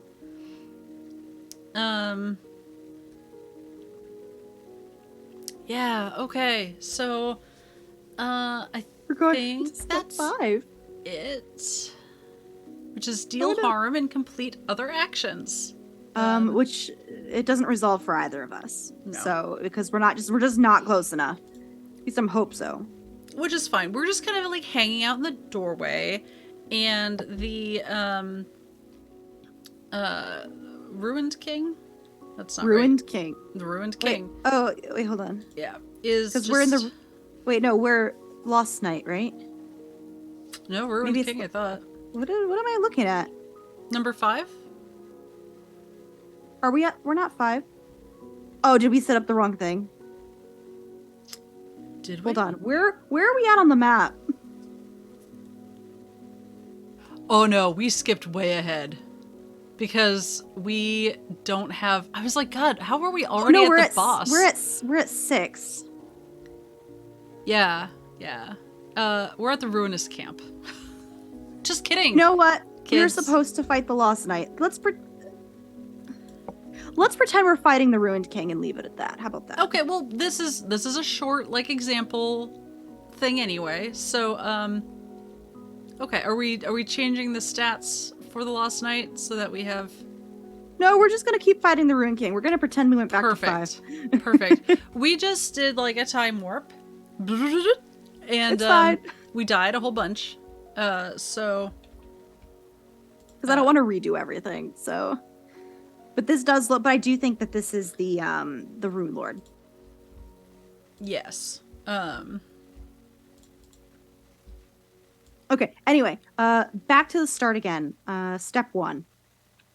Yes. Of our second turn. Our second turn, correct.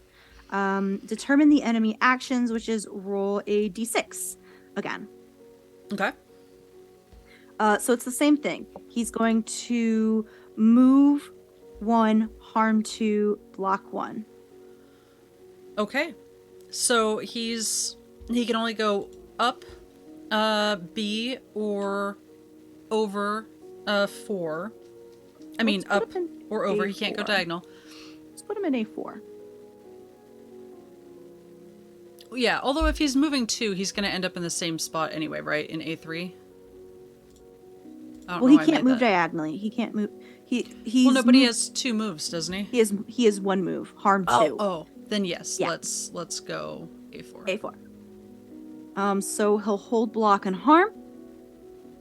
And then move enemies and non-harm actions. So that's it. Determine our actions. Would you like to do another 2d6 for us? Okay. I can do this. I can do this so well.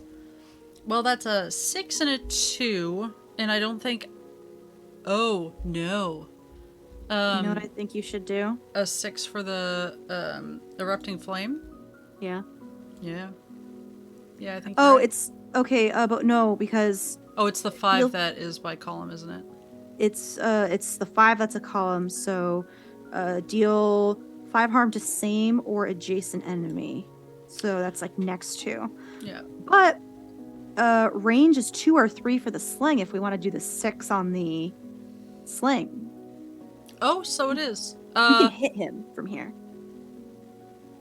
with the sling. Right, because same would be our spot. So it's... I say yes. Okay, so we'll harm put 3? we are...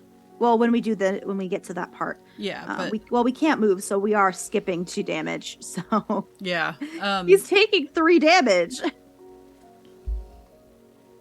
I'll keep track for this. He starts at 7 health. Okay. For now, okay, just Let's as a heads go. up, he has 2 phases. Yeah, he does. We're going to switch back over to that card so that everyone can kind of see the... It's fine. So right now, he's in... I don't know if that shows me... Oh, it does! Right now, phase 1, 7 health. He has 12 health in his second phase. Spoilers. It's fine. Yeah. Yeah. I don't think it's spoilers to say that when we get rid of 7 health, that's when he goes into phase 2. But we can't move, so we can't run from him. So no, anyway, we sure can't. We better. Get ugly. I have a feeling we're gonna die. I mean. Anyway, we're gonna come back to the top of the round. We're figuring out what he's doing next. Yeah. Oh no. I should have probably 6. prepped like combat music, but it's fine. He rolled a 6. Okay. That's so fine. He needs to move 2. So he'll be right next to us. He'll be right next to us. Pinky. Sorry, Pinky the cat is being... A baby. Oops. So move enemies and non-harm actions, so there's nothing else that can be done here. What are we doing, Eva? Regretting not just making a token for this guy. We are, since he's right next to us, I think, using our... Well, that's a 2 and a 1, and I think... We're pissing our pants. I think we just rolled to piss our pants. Yeah.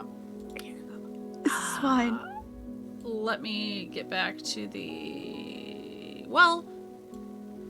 Yeah, no, we froze. Like, so this dude's description is... I think you read it, right? The name of the king is lost, as is his kingdom. The animated armor is rent open in the back. Oh my god.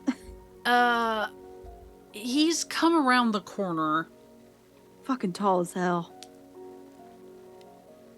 So... I don't know what we were expecting. We should have been thinking of the undead, but thinking of the undead and being confronted with them are something completely different. And he's towering. He's towering. He has survived death in the worst possible way, which is by not surviving it, but continuing to go on anyway.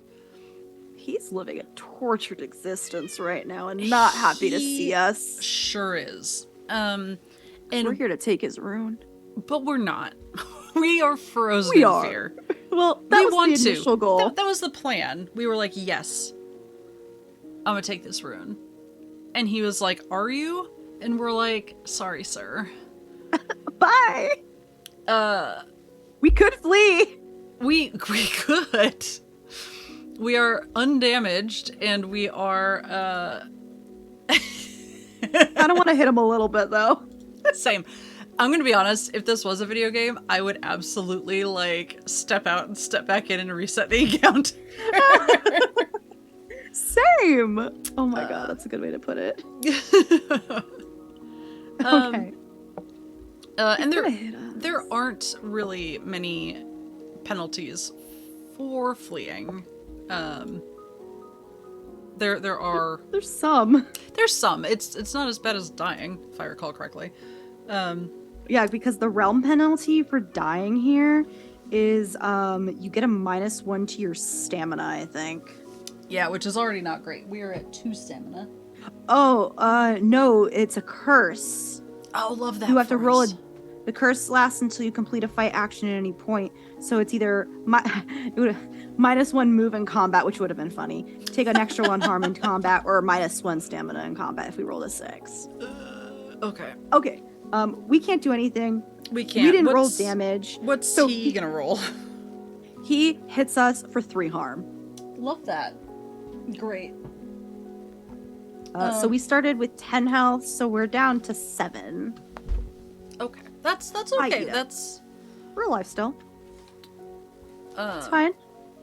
Do we want to do one more round to see how we look? Yeah. Okay. I'm not gonna use Alright. these dice. I'm gonna use these dice.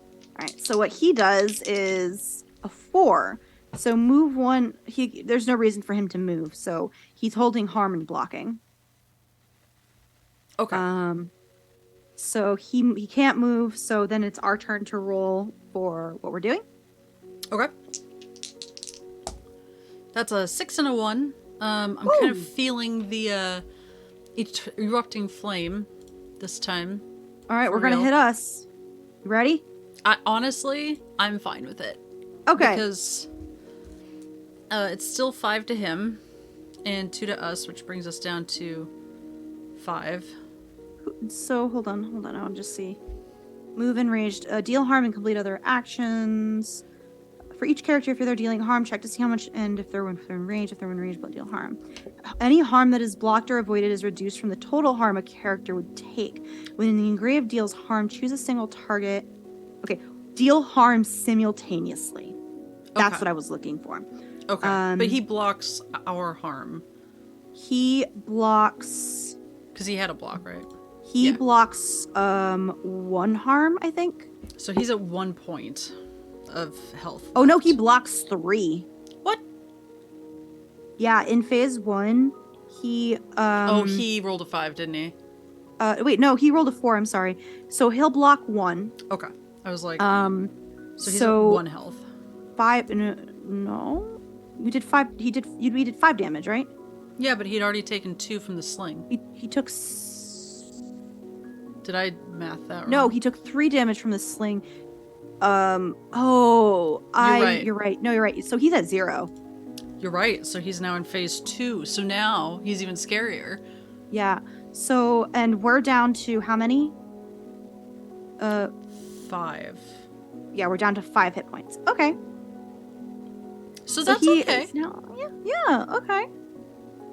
So he is phase 2. And Do you like how cocky I get when, like, we deal first blood and also, like, we don't really get all that. Like, we're scuffed up, but, like, yeah. This is very video gamey. Hi, Mitch. We have not worst. searched all the places and we have not killed all the things. We are fighting a scary man. We that's not really a man. It's just empty armor. hand waved ahead to the boss fight, super on purpose, just to give the full. Also, it wouldn't have mattered anyway, because even if we went to 6 and 7 and just went through that entire island, we couldn't do any of the other actions. Yeah, and because being a review and discussion stream, we're not playing a truncated version is. It's fine. Fine. It gives you an idea of the combat. It gives you an idea of the mechanics, and it's fine. We did fuck up by not grabbing any weapons that allow us to move, though. We sure did. We sure did. Yeah, it's fine. Yeah, that's... Anyway, So, let's start again. so now that he's been knocked down to 0 health, I Phase think one.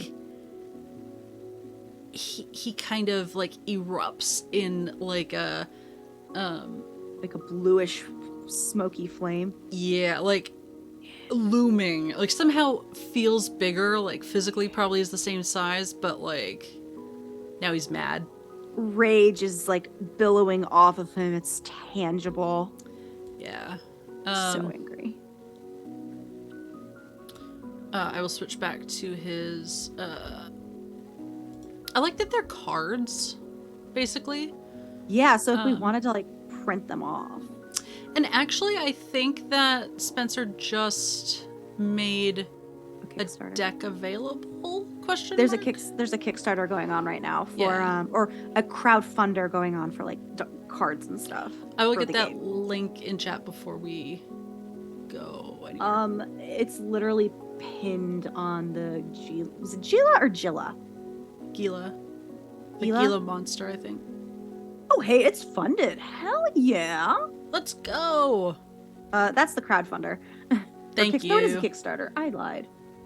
I mean, it's... Oh, there's only 13 hours left, by the way, so freaking get in there. Perfect timing. I believe... I don't want to speak out of turn, but I believe it is Mr. the Rune Lord's turn. I'm gonna roll. And you're gonna roll on the new table. I moved 1. It's move 1 and harm 3, so we're gonna hold for the harm. I just read what number 5, what rolling a 5 does. Summon a skeleton in any adjacent space. Cool. All right. So it's our turn. The real question is as we decide to do this, are we gonna attack him or are we gonna flee?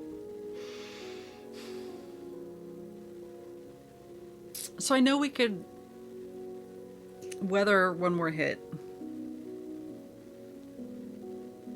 But also... Well, let's just go over the... You know what? We're gonna come back to life. It's fine. Yeah, well, I was gonna say we could go over, like, the differences, like, what actually dying versus fleeing means. Yeah.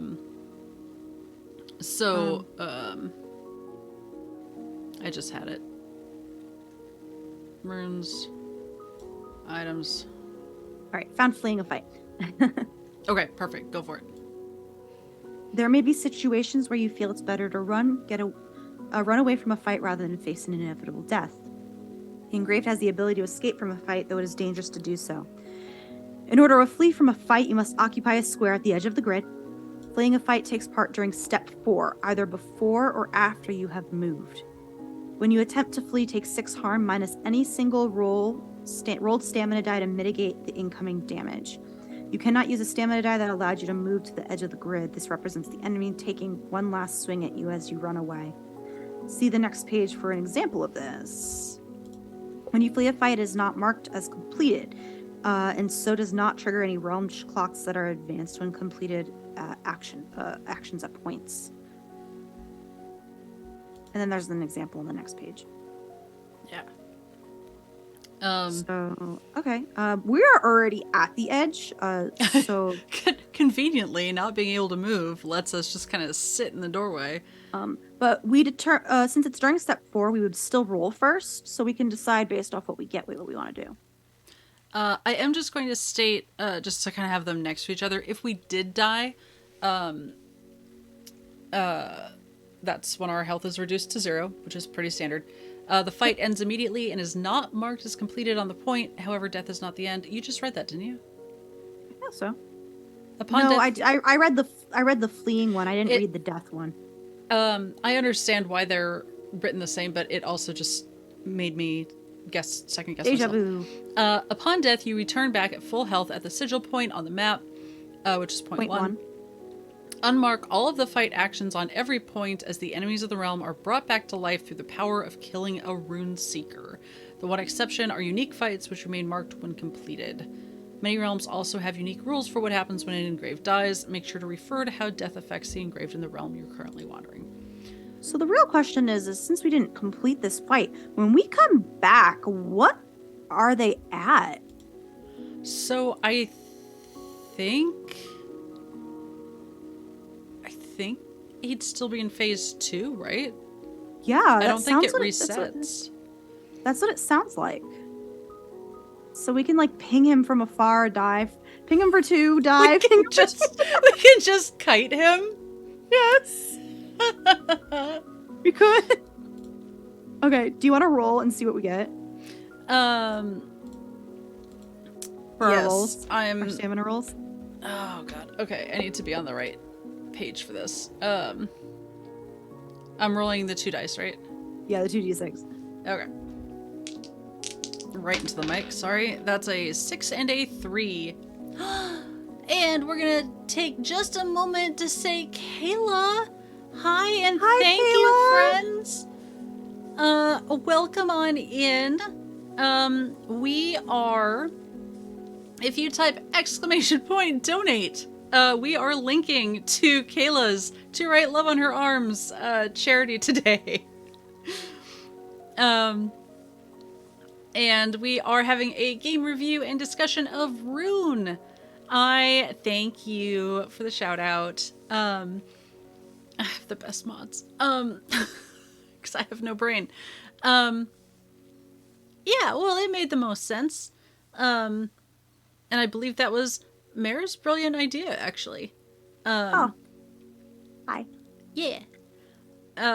Yes, I hope your chaotic D&D one-shot went super well, and you found the king's package.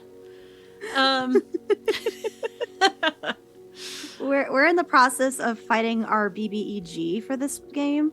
Yes. And what did you roll? You rolled a 6 and a what? And a 3.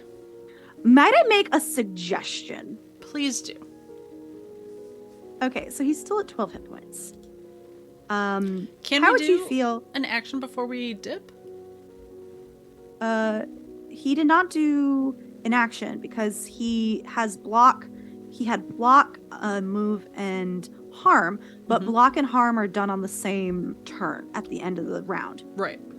So how would you feel instead of fleeing, going out in a blaze of glory, doing double damage with our Fate's Fury, and bringing him down to like 8, down by 8 hit points because he'll block one of, he'll block one of the damage, but we'll also do a little bit from, we can't use the sling, he's right next to us. I absolutely forgot about Fate's Fury, which is... Once per fight, you may use a weapon twice in a single round. Yeah. So that's 5 damage. So if we do this, our spell, Fire, Erupting Flame, will do 5 damage to the same or adjacent enemy. So that's times 2, so that would be 10, but he blocks 1. He'll block 1. Yes. So he'll take 9 damage. Out of 12. Oh, wait, he doesn't block anything this time. Oh. There's no block. So he would take 10 full damage. We would take 4 damage. And then he would cleave us down. So worth it, though. And then... So worth it. The fight's not complete, so he would be at 2 health when 2 we came back, points. right? Oh. Yeah. Yeah. All right. I love this. Okay. So, just to recap for all our new friends, this is Souls-like. It is guaranteed, pretty much, that the PCs die a lot. It's a Souls-like game. And you come back, and you just keep trying till you get him. Yeah. And, so... Oh, cat on the shoulder. Ida. Bye, Ida. So, for having not really investigated too much of this realm and not loaded up on gear, and we fucked up. We are running an edited version of this game for time allotment. Edited on the fly. But I feel good about Literally this. burning the shit out of him. Yeah. What? It's an empty suit of armor, so I feel like we're just blasting it and melting huge pieces of this armor so he cannot live in it anymore. Yeah. Can you imagine how miserable that would be? Ugh. So, to be an undead rune lord.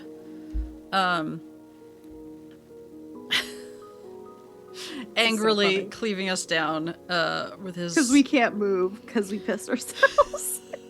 Just... Stone scared. When we respawn, we can't...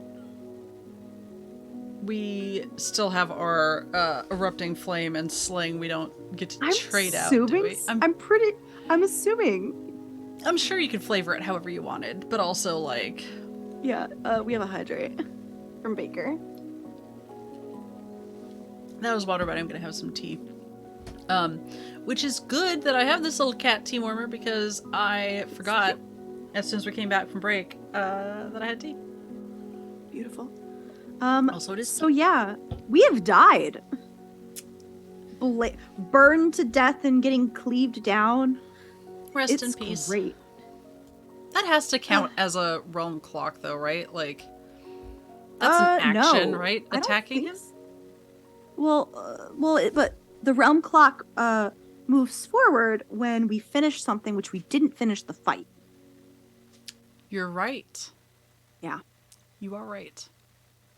So we're not going to keep running. I don't think we're going to run the rest of the combat until we get through the realm, but this is just a taste. But like, yeah, if we continued playing this game, this next time we would continue going through the realm, we have a death penalty. So when we die in the realm, we resurrect its sigil. So that really bottom point on the map at full health, and a curse hangs over our head. Let's see what our curse would be. All right. Yeah.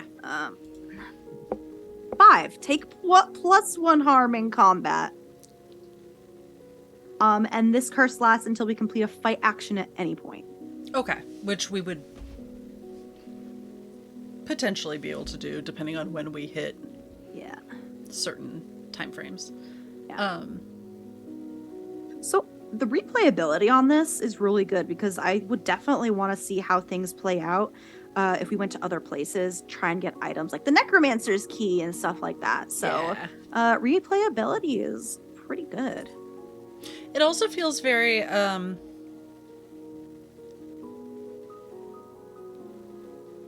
trying to think of a way of saying it that isn't something they're going to be upset by. It has, and I realize this is true of like RPGs in general, or solo RPGs, but with the way the maps are laid out and everything, there's that choose your own adventure sort of air. Yeah. Which definitely. Shh, baby cat. Yeah, never call your things choose your own adventure, by the way, because they are very focused on the trademark on that, which fair, but also like they're very I miss those books. I know, they're so good. Yeah, but there's other options out there. Yeah, well, and also like being able to flavor. I feel like it wouldn't be that hard to hack it to be 2-player if you really wanted to. I think actually right. Running it as like one like GM, just like for flavor wise, like I think it worked out well having us. Me doing like the BBG. Yeah. So we didn't fight anything else. No. Which is fine, and there certainly are other things to encounter. But I think this is a nice like afternoon type game. Yeah. Sitting on the back porch. Piece of paper. Some minis. Yeah. Let's see. What have we got? I think we're close to done, honestly, for wrapping up, because I one, think it's getting so. late. It Two, is. I think we covered everything. Do you have any, like, last thoughts? No. That's not true. Yes. In conclusion, um, I really appreciate how much there's enough lore and world building in this game to give you the start, but it's not overwhelming. Um, the rules are straightforward, and it looks like a lot, but really it's not. It's not as hard as I thought it was going to be. Like, once we started getting into combat, I was like, oh, this is actually pretty simple. Yeah, like I saw the cards and the like dice tables, and I was like, oh, this is gonna be so much stuff, but it's really not. Especially if you don't have things set up for streaming with multiple things, and if you can actually focus on just the rule book. But it also goes pretty quick. I mean, it can kind of take as long as you want it to. But I say like we didn't skip a whole bunch of stuff. It's all right. It's okay. It's fine. But in terms of like,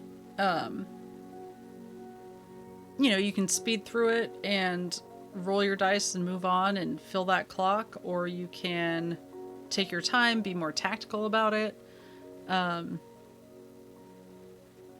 Yeah, I think there's a lot of good opportunities here, and I'm really glad we did this.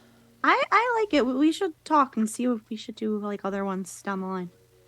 Yeah, I We mean, have so many games. I did put number 1 in the title, so if we could Did. at least do a second one, so it doesn't seem kind of out there on its own, that'd be great. Yeah. Do we want to do Sanos? Yes. Why don't you start? Hi, I'm Mare. You can find me on Twitter, Archmage of Dice. Oh god, I'm here every Saturday with Eva and the rest of the Horizons Call crew at 6 p.m. Eastern Time, playing my Soul Knife Rogue, Centaur Rogue, Acacia. Not this Thursday, but the next upcoming Thursday on the 23rd is the premiere of my Invisible Sun game called Fraying Threads at 7 p.m. Eastern Time. I'm super excited, and then I don't know, sometime in late March, early April, I'll be running a game of Print Weaver on NLR Neon Lights Roleplay. Eva. I just realized I did not update the schedule command, which I will do right now. Shed. Oh, you beat me to it, Mensch. Schedule. Hi, I'm Eva. Xavier has already passed. I was updating the Fraying Threads. It's fine. I can be found on Twitter at the Eva Sarate and probably some other places that I absolutely never update. So you can find me there. But what will you find but cobwebs? I don't know.